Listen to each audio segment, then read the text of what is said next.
Hey gamers, welcome back to the channel and welcome to another GFN Thursday. As much as spring came blowing in with May, it's definitely going out with a bang at the end of it and as we head into June.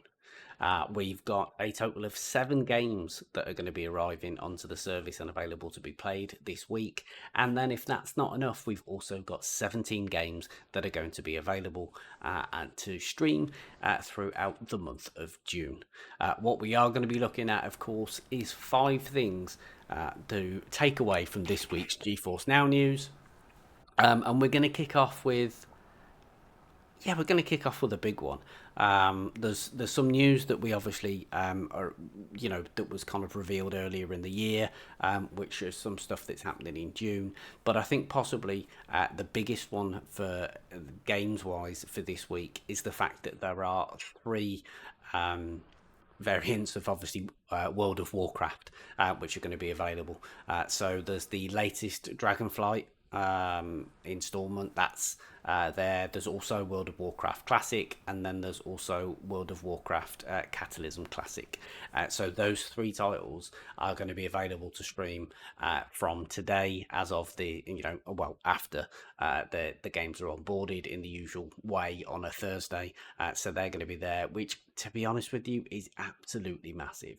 I think if you said to anybody that in 2024 the World of Warcraft franchise would be available to play in the cloud, I think anybody would be saying to you, you're off your rocker. There's just no way that's going to happen. It's such a long-standing, kind of PC franchise. It fits in right at home with GeForce Now and that kind of intended PC market, and that kind of raw performance that really it can offer. So that is absolutely fantastic to see that dropping in for this month. And so that is our first big takeaway for the month of the end of May, of course, and then obviously heading into June.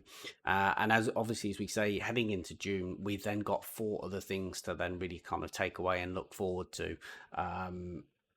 But just before we do dip into to June, the last bit for May and number 2 of our 5 takeaways is the Rogue of Prince of Persia is also going to be available to stream today.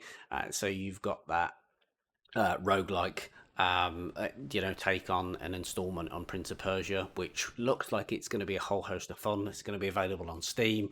It looks like it's relatively well priced and it's reviewing relatively well as well.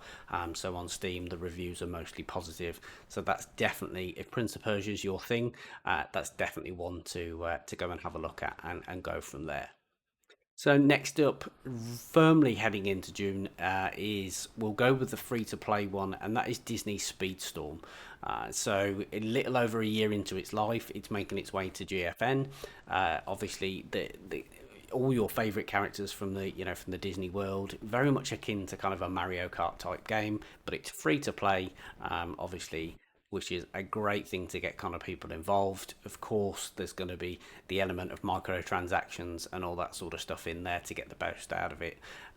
But certainly, the game in itself, a little bit of a mixed reception between fans.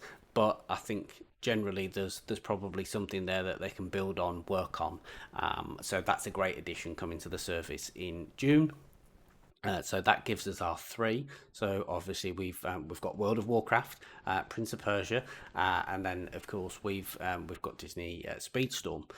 That leaves us to number 4 and number 5. So number 4 is Resident Evil Village. Obviously, you'll all remember that during the event earlier this year, they actually announced that there were going to be a couple of additional Capcom games coming. Resident Evil Village was one of those. So Lady Dimitrescu and all things fun in that world of Resident Evil Village is going to be available to play.